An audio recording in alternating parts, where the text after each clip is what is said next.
This podcast is sponsored by nobody. Hey everybody, this is Jill Whitlow. I play Cynthia in Night of the Creeps and Susan in Weird Science, and you're listening to Tommy Throwback Kovac on Splat from the Past. You have a date, Tommy? Hey dudes, welcome to Splat from the Past, the only 80s themed horror sci-fi show where things can get totally radical. I am just the luckiest fanboy in the whole wide world because today I get to talk to yet another long time coming bucket list guest, and I am talking about Jameson Newlander. Yes, Alan Frog himself from the Lost Boys, celebrating its 35th anniversary. He will be my fourth guest from that movie, after having Jim Turner, Timmy Capello, and G-Mac on here. And Jameson was also in the Blob remake in 1988. Then he left on-camera acting for many years, became a playwright, did a lot of theater, and then came back about a decade or so ago. And he was making short films in the early to mid 2000s, but now he's been back in front of the camera full time as an actor, and it's going to be a great conversation today. And I just cannot wait. And I have to say, rest in peace, Gerald Potterton, the animator director from Canada. Well, he's English, but he spent his whole life in Canada. He made the 1981 adult animation classic Heavy Metal. And last year, oh my God, I reached out to him early last year, no response. I spent 7 or 8 months not trying again, and then when I do try again, his personal assistant contacted me, and we did the interview the day before Thanksgiving. I told him 45 minutes. We ended up talking 65 minutes because he kept throwing stories at me, and I was just trying to be respectful of his time and age, but he kept throwing stories at me, and it ended up being an awesome, magical, amazing interview. And it's such a great loss to animation that we lost Gerald Potterton. So rest in peace, Gerald Potterton. So yeah, here is my interview with Jameson Newlander. Hey, Jameson, welcome to the show. How are you today? Good. I like this idea. I'm on the show immediately as soon as I say hello. Yeah. I like it. This is such a great honor. Thank you for taking the time today. Sure. So going back in time, did you gravitate toward acting early on in your childhood? Yeah, you know what? I was, I don't know if you were like this, but, there are kids like this, but it's just like, kind of always looking to perform and always looking to just, I was always like, when I was really little at like family gatherings and we would do skits and, I would like dance around the living room, to like cheers and laughter from my adoring aunts and uncles. So, yeah. I think it started there. And then, I think there was a little while where I thought I was really smart. I mean, I am somewhat smart, but I was in like honors classes and things like that. And that was kind of what motivated me. But then, little by little, it was like, okay, you know what, this acting thing, this performing thing is kind of maybe where my heart is. Yeah, I can totally relate. I used to do Saturday Night Live sketches and perform them for the family after dinner when I was a kid. Exactly, that kind of stuff. I mean, they kind of represented it well it was a Billy Crystal movie that, I mean, a bunch of things, but they, the Mr. Saturday Night, I think they, I don't know if you saw that movie years ago. Oh, it's one of my favorites. Right, it's really good, right? I like it doesn't get talked about much, but it shows that, that these guys, they started working together when they were just kids, just messing around. Yeah, they had the Broadway play version of it. I heard it's getting really good reviews.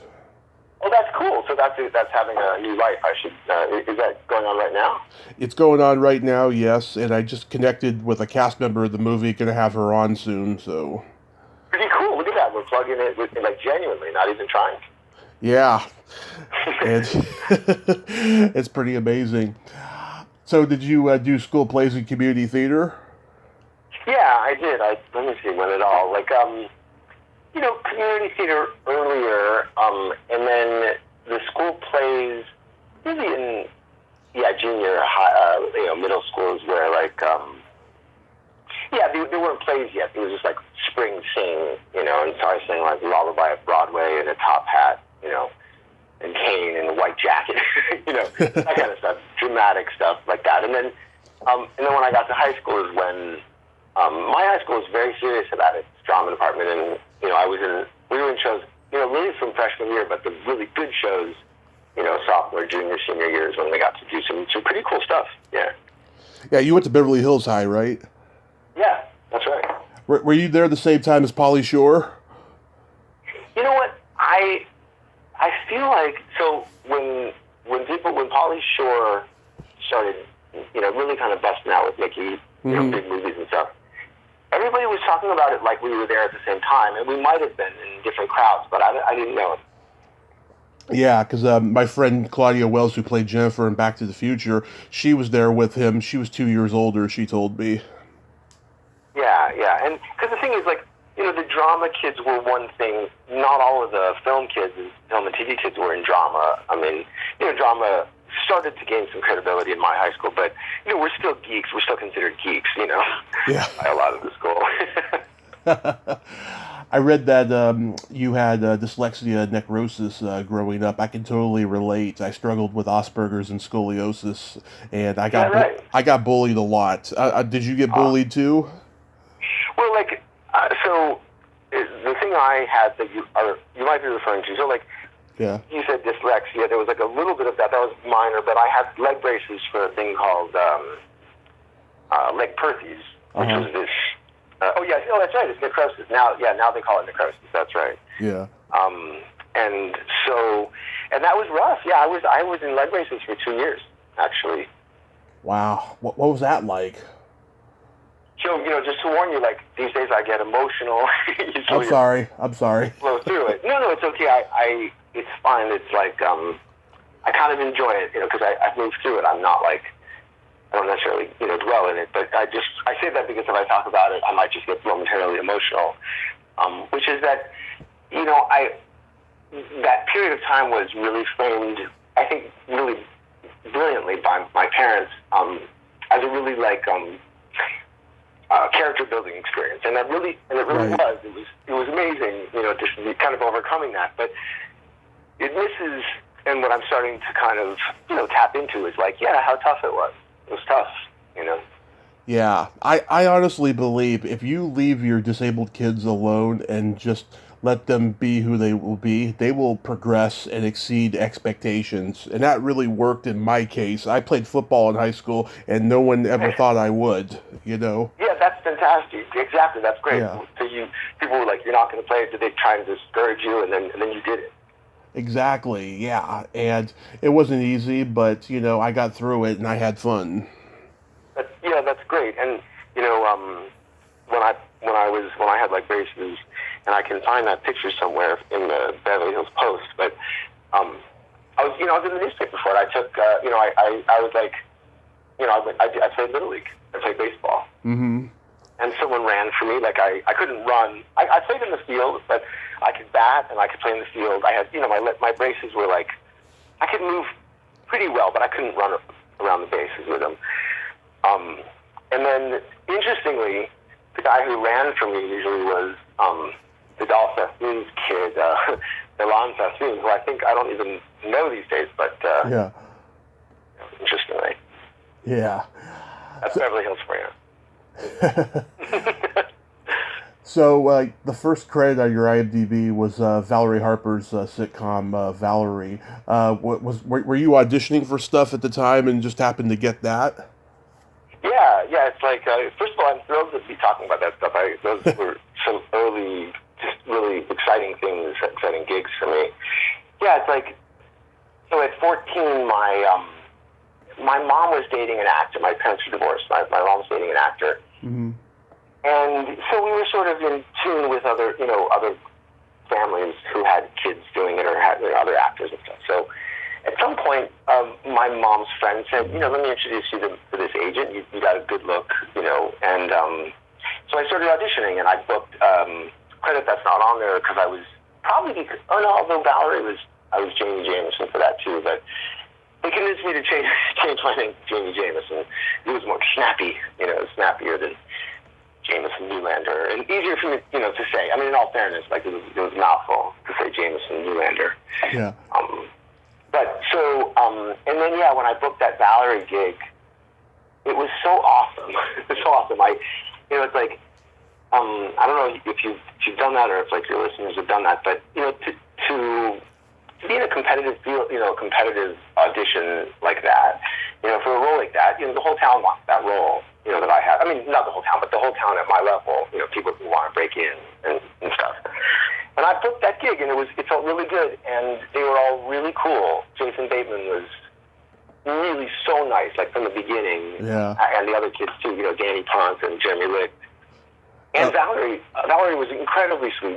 We kept in touch after that, a bit off and on. Yeah, Danny Ponce. Whatever happened to that guy? Did you ever see him around? No, I haven't. I haven't looked into where he is. I'd love to. He was such a nice guy and an awesome actor. Jeremy Licht. There was something right where he did something. Or did he become like a doctor or something like that? Oh, okay, yeah. And I think he's. I think he's related to another famous child actor, but I could be wrong. Yeah. There was something with him. Like I think he had another big show at some point, or I thought he was in the news somehow. Right. So was it a standard audition for the Lost Boys? Yeah, kind of. Like, by that point, it didn't feel like I was working a lot because there were a lot of auditions that I didn't get that I wanted. But, I got that Valerie gig. I had another gig on, like, I played a little role on this, like, Lutheran TV. And then I had, enough roles that I got the attention of Marianne Doherty, who was, at the time, I don't know if you know who she is. She's the one who cast Lost Boys, or one of the people who cast Lost Boys. Okay. And she was like a fixture not a fixture, she's more flattering than that. She was really a veteran casting director at Warner Brothers who was known for finding people, And part of that is, I think, a cost-saving thing, Mm-hmm. rather than go from the pool of stars, go for an unknown. And maybe, if you're good at finding people, then you might get a really good performance, and it's not going to cost you as much, legitimate business technique. Yeah. And good for me, because I hadn't done much, and I wasn't, I didn't think about these things, but my agent knew that I wasn't charging anywhere near what the Coreys were charging, or what, other people they were considering were charging. Anyway, am I answering it, or am I getting off on a tangent? Okay. So they said, my agent was like, look, here's this audition. I had met Marianne Doherty before. It was like a callback situation, but I hadn't been on the original call, but like she knew me, Marianne Doherty knew me, and I had met Joel Schumacher through something else. He spoke at my acting class. And so I got in on this audition, which was like this kind of, really tough audition to get into. And they were like clean cut, but military. Mm-hmm. And I was like, okay, that's interesting. And so I wore this thing, and I actually cracked it out at this convention this last weekend at Santa Carla. Nice. In San Antonio. It was really fun. But the actual jacket that I wore, which then they duplicated in the movie with a different name, Yeah. Was it a movie you really wanted to do? Were you a horror fan at all? You know what? I wasn't really a horror fan. I liked some horror, but I was pretty scared in horror. Like, people, in like 8th grade and stuff, people were watching Alien, the first one. Mm-hmm. And I was just too freaked out by that. I didn't go see it, So it wasn't something I was tracking. I knew who the Coreys were. Yeah. And I knew various things, but I was really just kind of, I just was really, like you said, it was just an audition, really. I mean, these are like, things where the odds were stacked a little in my favor because I knew the casting director and I knew the director, but it was really just an audition, and I wasn't savvy enough to really know what I was doing on the other. It was just like, oh, okay, there's an audition. Let me go and give it my best shot. Mm-hmm. Yeah, you at Feldman, you play these guys, the Frog Brothers, as really laconic, almost teenage Dragnet-like. And was that like a conscious decision in rehearsal or going over the script? So you're saying that it was like had almost like a noir kind of feel to it, or like that? Yeah, because you guys were like really suspicious, and you guys kind of came off creepy to Haim in the introduction, you know. But you guys Yeah. played it so great, though. It's so funny. Thanks. You know, I hadn't thought of it in terms of that, you know, that way. But I will say that style, the sort of detective style, that noir style, is something I love. I just love that in movies. Mm-hmm. And so I think, you know, maybe that could have been there. We didn't talk about anything like that. What Joel mostly talks to us about is that we were just so tough. I mean, he wasn't like, you know, working with Joel, it's not like, it was like, you guys are so tough, and it was like, okay, cool. It was like, it was scary, because we really wanted to be as tough as he was talking about, you know. Yeah. It wasn't like, oh, cool, we're tough. It was like, God, I gotta be that tough, you know. Yeah. And so he was like, you know, look at Chuck Norris and Sylvester Stallone and, like, you know, Charles Bronson. You know, look at those guys and look how serious and tough they are, you know. Mm-hmm. And so that was a big thing. The other stuff came out of the fact that Feldman and I were just, like, you know, having fun with each other. We were, which was, you know, very much encouraged by Joel, that we were just finding it. We're brothers, you know. It's like, and to get into a role like that, and you know, all the things that are in it, like Vampire Hunters, you're in this cool new movie, all these great people, but it's like, when you sit and think about it, it's like, okay, guess what? We're brothers. And what does that mean? We know each other's movements. We've been playing together for our whole lives. So we tried to develop, you know, we're not even tried, but that kind of started to come out where, in that first scene where, is it the first scene where it's like we're, or one of the comic book scenes where it's like, we're on either side of the comic books, like there's that sort of wall of comics on the wall, I mean, in the middle. Mm-hmm. And it shows us, and like I'm in one gap, and Feldman's in another gap, and it's like we look to each other, and it's like, you know, we like doing that kind of stuff, and I didn't necessarily know it was going to play. Maybe Schumacher knew that. I mean, I guess he must have. He was watching it, but It's exciting that it played because it was fun. You know? Yeah, I laugh hysterically after you guys give Haim the comic, the vampire comic book. A fight breaks out, and you both gotta go lay down the law. I just like how you both glide out of there after being these kind of creepy looking, you know, tough guys. But it's like we're also like, you mean that like we're also just ready to throw down with these like thugs? Yeah. Yeah. Exactly. It's cool because, you know, that kind of thing. You know, when people would talk to me about the Frog Brothers, you know, they'd be like, oh, the Frog Brothers were so awesome, they were so badass, you know. Yeah. So I started thinking about it. It's like, those are the kinds of things like that. And another thing I was thinking is, like, when Brooke, you know, who was that, Paul, the vampire, you know, he's like, you killed Marco. You know, when he's in the back, it's like, you killed Marco. And it's like, instead of saying, like, oh, no, you know, someone's like, yeah, you're next. Like, I was like, yeah, man. This is awesome. We're not backing down. The Frogs aren't going to back down. Like, it's foolish. Yeah. You know? I wouldn't recommend it, but they're not backing down. You know. Exactly. Yeah, it's like it gave them confidence in a way. Yeah. Did you become buddies with the two Coreys? Yeah, the Coreys were the ones that I was working with them the most, and also, you know, we're the same age and stuff, and we had such a great time that summer. It was a really epic summer, which probably should be like a movie in itself, our summer, you know, because it was a lot of, you know, they were coming from similar but different backgrounds. I was coming from a completely different background. I was still kind of mostly a regular kid who was auditioning, you know, who happened to get this big break, you know. Yeah. So we would hang out sometimes at Feldman's place, sometimes at my place, and we were just like, my house, and it's like, we were just kids. We were doing stupid stuff. We were, you know, swimming, and, you know, it was summer, you know, and we were like, we rode our bikes to the beach and, you know, stuff like that. It was really fun, and it was the kind of thing that I did, you know, with my friends, and it's like I didn't think about at the time that would be such a kind of pivotal summer in so many ways. It was when we were shooting the movie, and it was also when the Coreys started working together, you know, got getting to know each other. Yeah, and was Corey Haim's sister Carrie on set? You know, I remember meeting Carrie, but I can't remember when. I don't think I necessarily saw her on set. It's possible, but it was like during the process of shooting, I got to know her somewhat well. So, yeah. Yeah, I interviewed her last year. She's great. She's recently a cancer survivor. Yeah, I saw that. I've been following her a little on Twitter or Instagram or something. And that sounds. I mean, I don't want to ask you how she's doing with that. I should ask her. But I was, just inspired by what I heard of her story so far. Yeah, she's amazing. You guys shot that in Santa Cruz? Yeah, we shot the first 3 weeks in Santa Cruz. So it was like around, around April or May, we went up there. And, we shot 3 weeks up there. I think the rest of the guys shot shot more, maybe another month or so. And then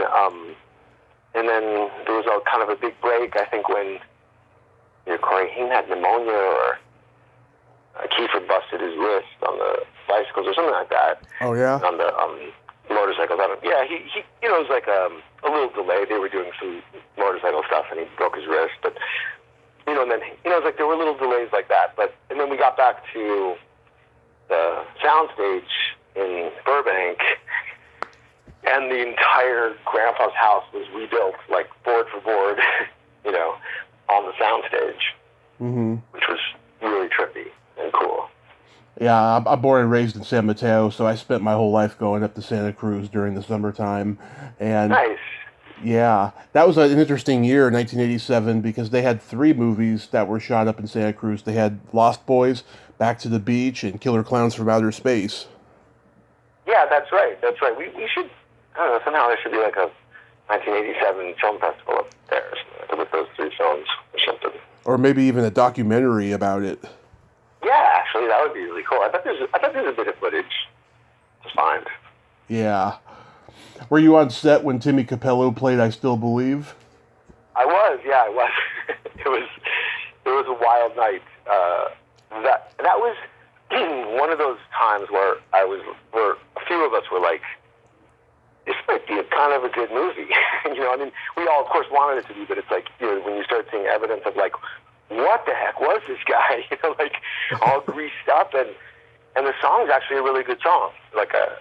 Oh yeah. I listened to it again recently, and I was like, now granted, it was a little frustrating. I remember it really well actually, because I was hanging with Jason, and we were talking about how they told everyone, like they put like an announcement that there was going to be a concert, but it's like we heard like 45 seconds of the song, how film is, it's like 45 or even less than that, like 20 seconds of the song and then cut, Yeah. So nobody really got the concert, but it was fun. Yeah, I met him at a con 6 years ago, and he played the song during the after party, and the energy was great. I mean, it was indoors, not outdoors, and there was no bonfire, but it was still a great energy. He still has it, and I've interviewed him. He's such a great guy. Yes, I agree. These conventions that we do, and one of the great things about it is that we get to connect, and not just connect, but like spend some quality time with the cast. And so there was one con that I did about a year ago that was, it's usually a bunch of us, but this one was just me and Tim. And so I got to just hang with him sometimes and talk to him, and listen to him play. He did a whole sax, the whole act. His whole act is based on the sax, and it's awesome. And I agree, such a really sweet, genuinely sweet, nice guy. Yeah, I wouldn't want to get him mad though. I haven't been in that situation, but yeah, neither have I. But I'm just saying because he's got those muscles. Yeah, exactly. He's a big guy, big strong guy, and he does put on grease for his act, which is it's not the same level, but I've gone to hug him before his act, and he's like, oh, that's that grease. Yeah. I also met Jason Patrick at a con just before quarantine happened, and he's a lot nicer than his reputation, I'll tell you. Yeah, I'm glad you said that, because Jason, I think, is just really a sweet guy. He's funny and he's edgy, and he's a talented dude. And so, he can, I think, he can come across as being kind of like sort of stern or whatever, but really nice guy. I just spent the weekend with him at this convention in San Antonio, and it was just great. I mean, he's just a great guy, and there's still that big brother, little brother thing, which he had with all of us, really, with the three of us, especially with Haim. He and Haim really had a really special connection, and understandably also in the movie, they're brothers, so right. That's great. That was like that, but he really felt that for all of us, and we even talked about that as adults over the weekend, and it's fun. Really nice guy, yeah. And I also noticed Kelly Jo Minter was cut from the movie, but she can be seen in the video store when Ed Herman meets Diane Wiest. Did you interact with Kelly Jo on set? I didn't, unfortunately. I didn't know who she was at the time,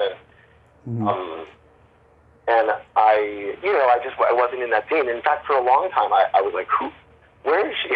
Until someone pointed her out. Yeah, of course, everybody knows her from Summer School and Mask and a couple other things. Right. Yeah, Nightmare on Elm Street 5, yeah. Yeah, which I had seen and loved those. I just didn't connect necessarily, and also, if I wasn't, if we weren't in that scene, we were off doing something else, for the movie or something. Right. What was the hardest scene to film, the most challenging, you would say?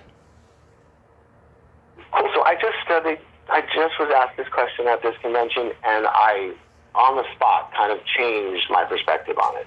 Okay. I've always said that the scene, the bathroom scene where all the slime comes out and everything. Right. That's the most difficult because technically it was really, really gross and hard to sit there in the slime.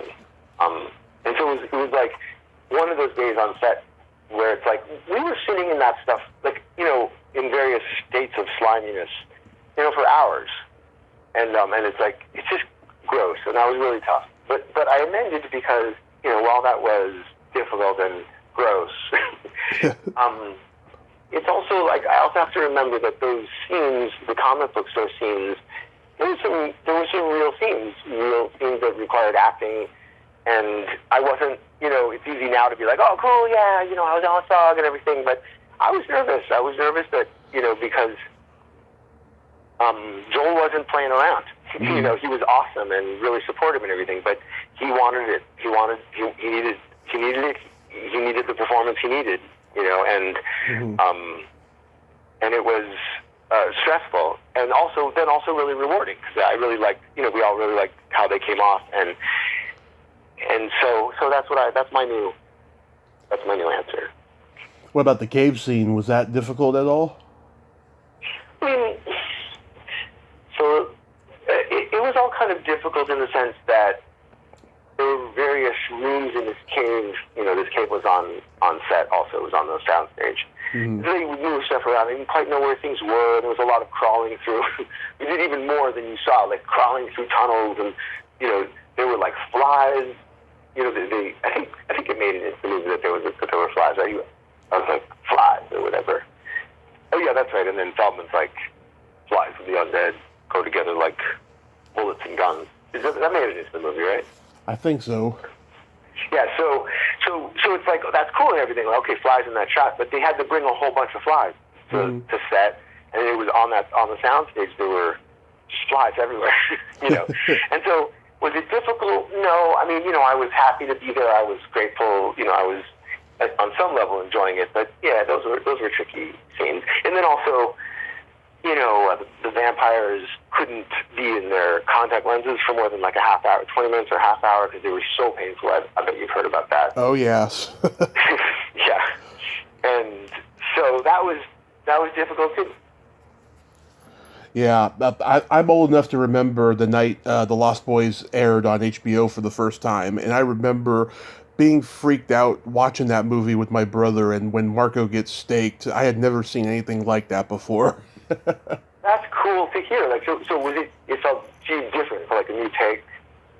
I mean, it's still a horrific scene, but I don't get scared like I did at 5 years old, Oh yeah, that's true, at 5. Yeah, I was like, that there was like the guts flying everywhere, or that what he was going to do, or all of it, just him waking up and then just the blood and the guts flying everywhere. Yeah, I'd never seen that before. Yeah. Yeah, I was and when I almost was killed in that scene. No, I mean not really, but I jumped off. Like we were like stand here, and then the slime's going to be gone, and then jump off onto the scaffolding, which seems easy enough. Yeah. But the scaffolding's covered with slime by that point. And so I started slipping off. But fortunately, they anticipated that too. And my stunt guy, who was my stunt double, but in that case, just helping, he was there and he caught me. He was there to make sure I didn't slide too far. And I was like, oh, great, they thought of that. That's awesome. When Ed Herman is revealed as a vampire, did you guys have that thing where nobody wanted you to see him until you were on set in that moment?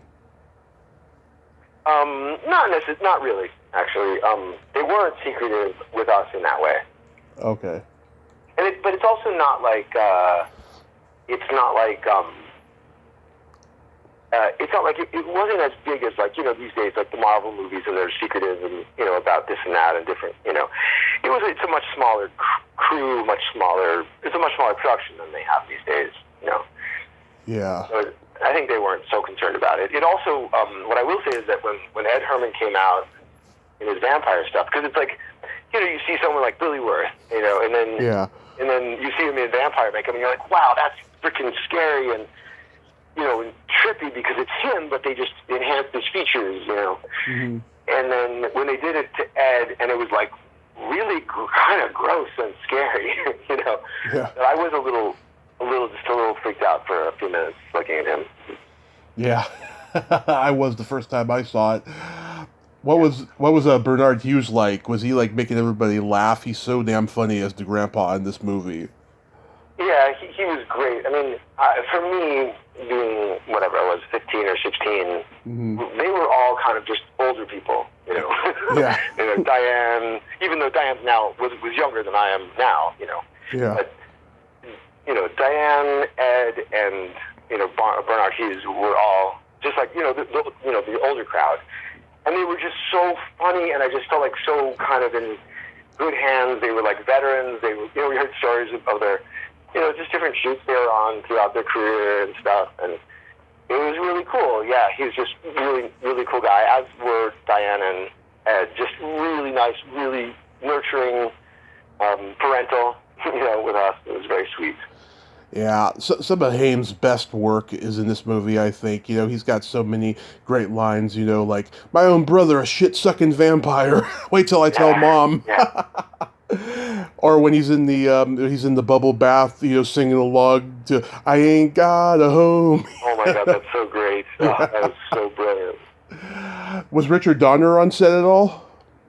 Yeah, we saw Richard Donner a little bit. I mean, I didn't quite, there were, Corey knew him well, from, the other projects. From the Goonies. Yeah, most especially. And it's like,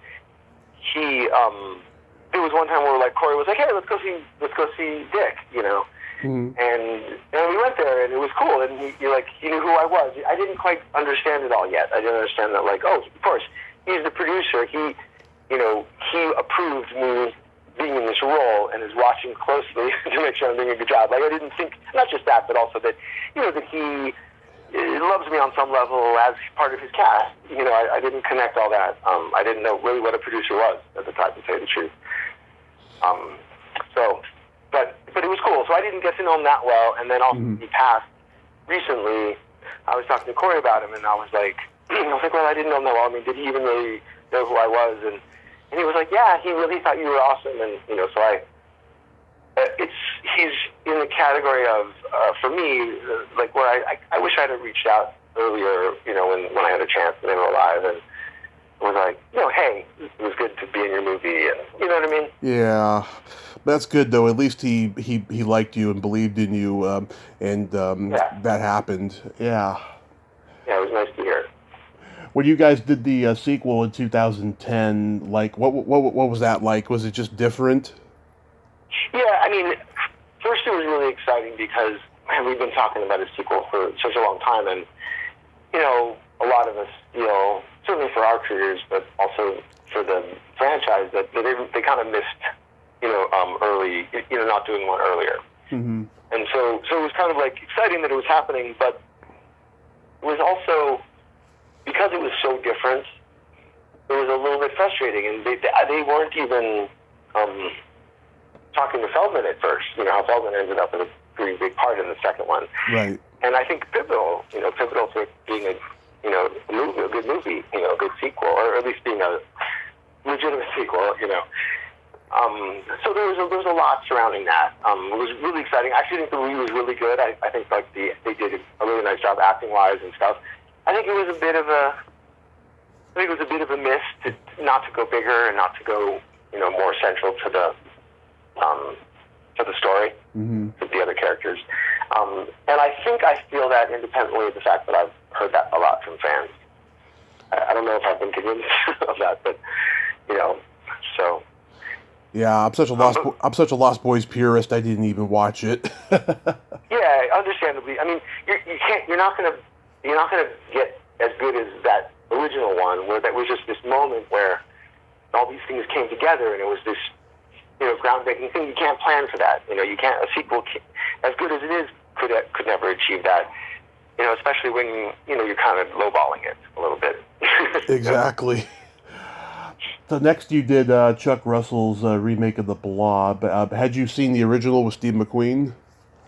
Yes, I did, and I was really psyched to be. I was hoping to get a bigger role. Chuck really liked me, we really connected in the audition and stuff. But he had already cast a bit of it, and was happy with the cast and stuff. So, but I was really happy to be in it. I think it's a really cool movie. Yeah, one that's underappreciated, right? I mean, I think so. Yeah, I just found out a teenager from the original is still alive, writing novels and teaching online writing. So I'm going to reach out to him for the 65th anniversary next year. Wow, that's a good idea. Yeah. From the original, wow, that's wild. Is it there should be a little Blob Fest or something like that. A Blob Fest? That would work, actually, yeah. I read on IMDb, and we know how inaccurate IMDb is. Chad McQueen turned down to play Kevin Dillon's role in the remake. Really? Wow. Yeah, he didn't want to duplicate his father's work. Oh, that would have been cool if he did it. That would have been cool. I mean, I liked Kevin a lot. He was awesome. But yeah, you know what I mean. To have that name association would be amazing. Yeah. But good for him. He takes a stand. I respect that. Did the Lost Boys have anything to do with you getting cast in this? In the Blob? Yeah. Yeah. I think, at that point, after having been in the Lost Boys, I was on Chuck Russell's radar, as an actor, kind of an actor who's on his way up or whatever. And it's part of the reason why we connected. It's I have this movie coming out, but I think was it before? I forget if I auditioned before it came out. Before Lost Boys came out. Blob. I can't remember. But, it all goes into it. It's all it's a complicated world, the world of casting, and especially as a kid. And it's all, even totally different now again, I'm sure. But back then it was tricky. And cool, too, Yeah, it seems like a lot of casting directors back in those days remembered people a lot more than they do now. Because I heard stories like, Robert Englund auditioned for National Lampoon's Class Reunion, and he didn't get the role, but Annette Benson remembered him and got him cast in Nightmare on Elm Street. Yeah. I think I got to figure that must be going on some level now, because it's the only way to really do it is that, casting director meets actors over the course of their career, and then they're like, oh, yeah, sure, let's bring them into this. That's great. If they've impressed them before. Exactly. And that was how it worked then. That was, talking about Marion Doherty.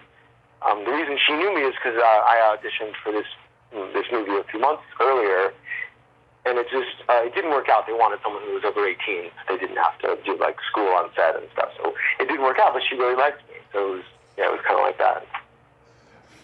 Chuck Russell, he was coming off of my favorite Freddy movie, Dream Warriors. What was he like to work with? When I worked with Chuck, he was as awesome as those directors are.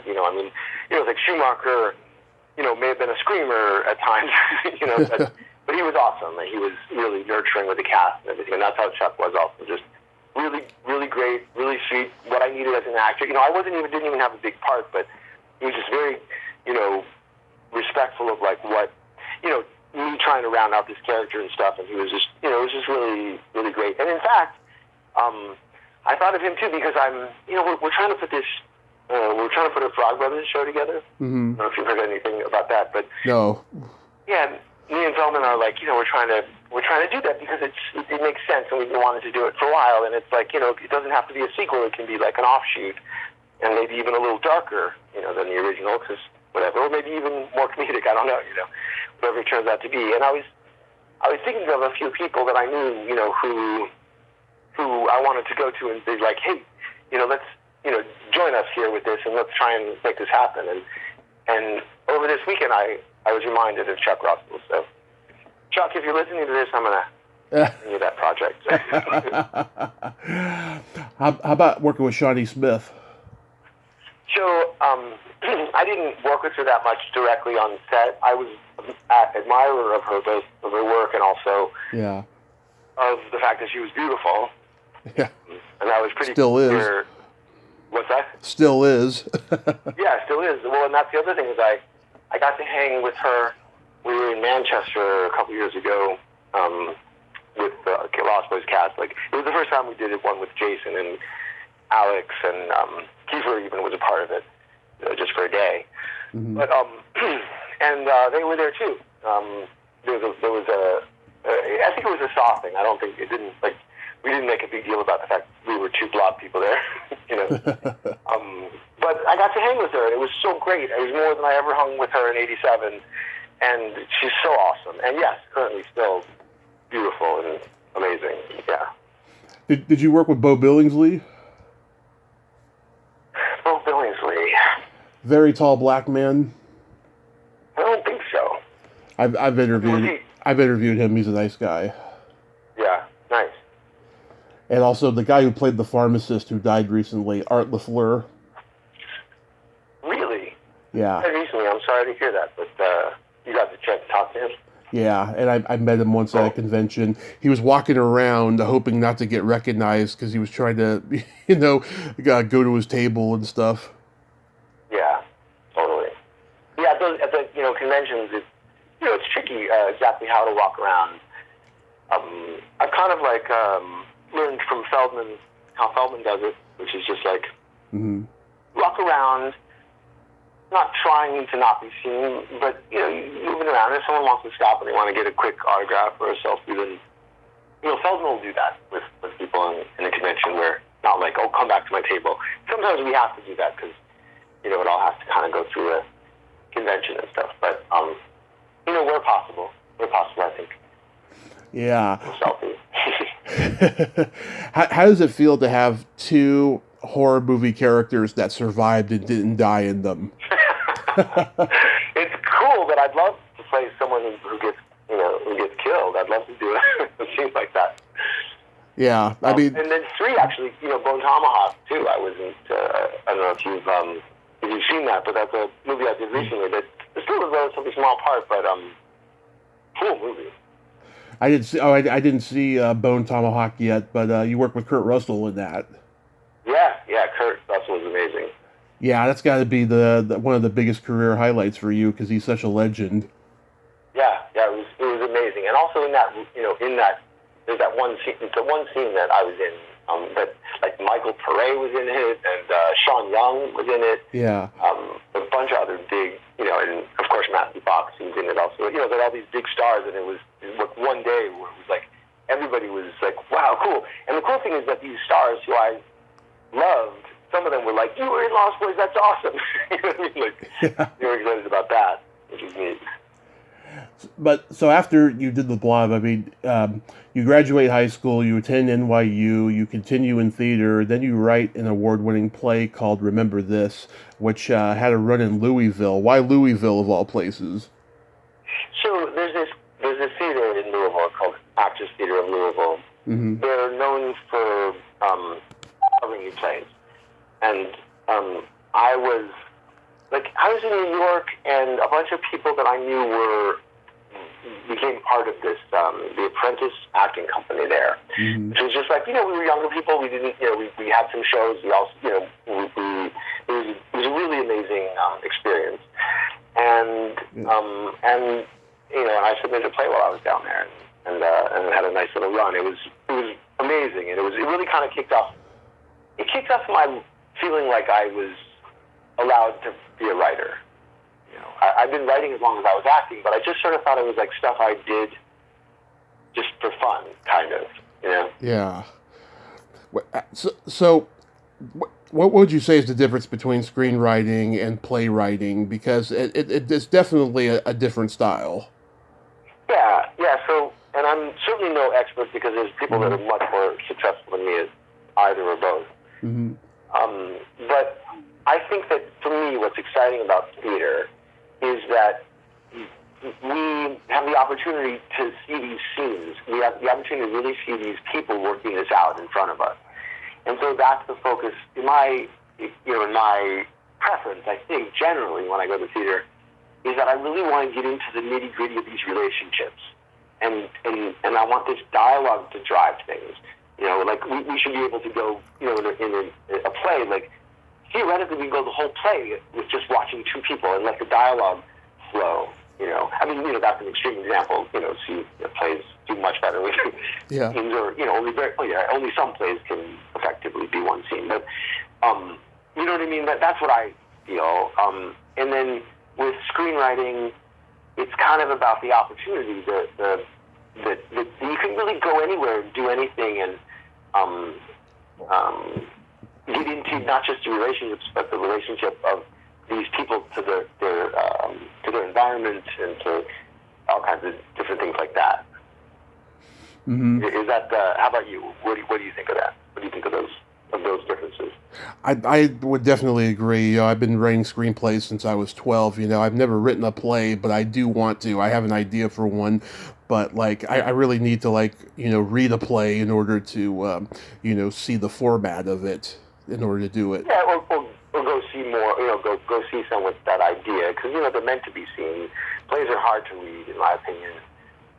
Yeah. Because the actor has to do so much. So much about the actor. So you have to fill in so much of that when you read it. So that's my feeling. It's all dialogue too, Yeah, exactly. And so it's like you can read it, and if you can get into that dialogue, that's great. But for me, it's hard reading it. Just reading it. So were you just focused on theater by that point? Did you get any offers for any film or TV roles that you turned down? No. So the way it worked out for me was that, I did Lost Boys when I was 16, came out when I was 17, mm-hmm. and I was also doing well in high school. My high school plays, I had a following, there, and I was booking some stuff, like I booked the Blob, and I booked a few other things, but it still wasn't rolling the way that I really was thinking it would after Lost Boys. And part of that is because I hadn't shifted my perspective. I was still thinking of myself as as an actor, kind of a journeyman actor. I really should have been thinking of myself at that time as already a name. Yeah. So I should have been operating that way, and I didn't know that, and that's okay, because I let myself off the hook for that, because I wasn't an industry kid. I didn't grow up with these these things in my head, and so and then Lost Boys, it wasn't huge that summer. It really was on video that it was the number one video for a year, or for number of straight weeks or months or years, I forget how long. And that's where it really got this big following, and that was delayed a little bit, and so it doesn't seem like that much of a delay, but at that point I was already in college. I was like, okay, I did this movie, I want to be an actor, but let me go to college, let me get some training, and, I love theater, maybe I can, get off Broadway or something, and, mm-hmm. And then maybe come back to film, having done that, and I don't think that was the best strategy. I'd like to think I might do it slightly differently. I'm okay with it. It's a hard business to navigate. But you know what? By the time I was in my 20s, I was like, I kind of want to be the star that I was trying to be, then. And in a way, there's a little bit more opportunity now for me to kind of, not exactly be the star that I might have been as a teenager or in my 20s, but I'm having a new kind of renewed creativity. And my kids are a little bit older, and I was a writer. I was an advertising writer for a little while, advertising marketing writer for a little while. Because I had kids and I wanted them to be fed, and have insurance and things like that. And that's a little tricky as an actor. And so I took some safe choices, and in certain ways they paid off. I was, a beautiful family, and it's amazing that I've been able to be present with my boys and not be off shooting somewhere. But they're a little bit older, and I'm moving back in that direction, and they're also really creative. Both of them stunningly handsome boys, and may very well go into acting. So oh, that's great. You may not be rid of me yet. I'm kidding. I mean, not that you want to be, but yeah. You did a couple shorts, Rooster and Room Service. Like, did you want to try directing? Yeah, a little. I mean, Rooster was really just a vehicle for me to do some film. It was in New York. I just moved back to LA, kind of hoping to get my a little bit more film, TV stuff rolling. And I thought, I wrote this. I actually, based on a true story, Rooster. I was living in up in East Harlem, which was Spanish Harlem for a while. I don't know if it still is, if it's considered that. But and there was a rooster that was living behind my building. And so if you see the movie, like, that's the apartment. That's actually the apartment that it was. And it's a different rooster. The rooster that we use is much more beautiful than the rooster that was there.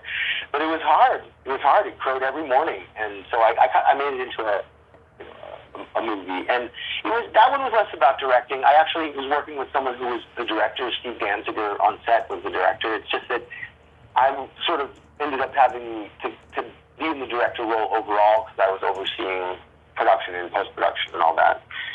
So I don't love to direct. Actually, I much prefer to write and act, and even producing to an extent. Mm-hmm. Directing, for me, feels too much. I have a hard time trying to get people to adhere to my vision, which is what I think a director needs to not adhere to, but to keep people on track with my vision. And I don't yet have confidence to do that. Room Service was more about the fact that we just thought, we could rent a hotel room and shoot a movie in the hotel room. And that's, and then we don't have to, we have a cool set, we don't have to, it was only whatever the hotel room cost. Mm-hmm. So it was kind of like a little experiment. And I had some fun with it. I mean, if you watch it, we had about 3 minutes or 5 minutes to check out before the end of it. So we ended up getting the last 2 shots pretty quickly. And it's a little bit, it's pretty campy, but it was a fun piece. Nice. You hosted a podcast for a while, the Jameson Newlander and some other guy's show. Are you still doing that? Yeah, I'm working with the other guy, who I ended up calling the other guy, Nigel, is his real name. And we had a lot of fun. It's another thing, we were sort of like, hey, we can do this. He's a really innovative musician, and also just artist in general, sound artist and stuff. And so we were like, we could do this, and we can do this for very little and get this off the ground. And we started to do it. We started to have some fun, and we started to be like, hey, you know what? Maybe we'll get at this. And so now I have a show. We have a show we're putting together that, God, it's taken us forever. It's taken us years to really get it rolling. In all fairness, we're doing a bunch of other things, but show that we're calling Totally. And it's me interviewing other actors like myself from the 80s, who maybe some of them were stars. We'll get some stars, and we'll have people like me who you knew that weren't necessarily stars. It should be a fun podcast. Yeah, that's cool. It's a lot of fun. It's a lot of work, but it's fun. Yeah, totally. I mean, you're doing it and doing it really well. Oh, thank you. I appreciate that. Do you have any upcoming projects you'd like to mention? So let's see. I got a bunch of things I'm doing. Nothing is quite ready to be announced yet. You know, the Frog Brothers show is something that, since I talked about it already, we're not able to make, you know, there's no announcement to be made, but there's some excitement about it, and whatever. So no announcement, but that's something I'm working on. I have a piece that I've been writing since Louisville, actually, since I was at the, had my other play at Kentucky Theater. That a piece called "The Virtual Adventures of Riftcat, Pulido." And this has been like a passion project for me, theater, and also I wrote it in different forms, and I've had about 3 different productions of the play, like, workshop productions, getting it up and trying to see how it goes and everything. And I'm, gotten some interest from, one of my Lost Boys pals, and, we might try to take it to TV or something. So, again, no announcement, but these are things I'm working on. Is Waking Nightmare ever going to come out? I know. What's the deal with that? I really like my work in it, and I really like the movie, and so it's frustrating for me it hasn't come out. I can't even get my scene because I'm trying to put my, a bit of a reel together to, get some gigs this year, and I can't even get that. So it's been frustrating for me. It was a really fun project. Shelley Regner. I don't know, I should have learned how to pronounce it. I've said it enough, but really awesome actress and just really sweet. And of course, working with Diane Franklin was just an honor. And she was so sweet and really an amazing actress to work with. Really giving, really, as you might expect. She's just a real pro. It was great. Yeah, she's one of my good friends. She's been on here 8 times. Yeah. Yeah. She was my very first guest, and that movie had already wrapped maybe like 9 months before, so that's why I was like, God, is this movie ever going to come out? Like, where is it? Yeah. Yeah. Am I right, Diane? Diane's just great. She's just great. I just love her. Yeah, she has just made an awesome comeback, and she's been so positive and just so wonderful. She truly is a special lady. Yeah, I agree. Do you have any conventions coming up? Yeah, so right now, they've officially announced for Spookula, which is in December, that one, in Florida. Mm-hmm. And then I believe Alex Winter and Corey Feldman are both doing that one also. And I think, no, Shawnee Smith did that one, but a different one. So that, there's talk of 1 or 2 in the UK coming up this fall. We haven't, I don't think they've officially been announced, so I'm going to hold off, but I'm hoping to get to the UK for, there's like one in Scotland, there's one in Liverpool, and there's some talk of this stuff. Me and Feldman going to those. Do you ever see G-Mac at these? Yeah, I see G all the time. In fact, I was hanging with him too over the weekend. I love G.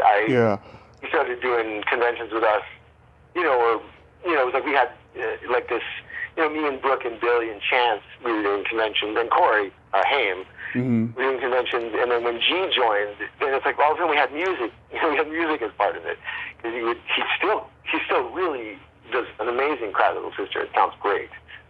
Yeah, I talked to him a couple years ago, and he told me, he went into the interview with low expectations, but they became high because I asked about his earlier music the most, besides Cry Little Sister, and I wanted to know about, his first album was produced by the guy who produced Chicago and Blood, Sweat, and Tears, and there was like horns on it and stuff. And I wanted to know, how did that come about, because it's like it's a departure from Cry Little Sister.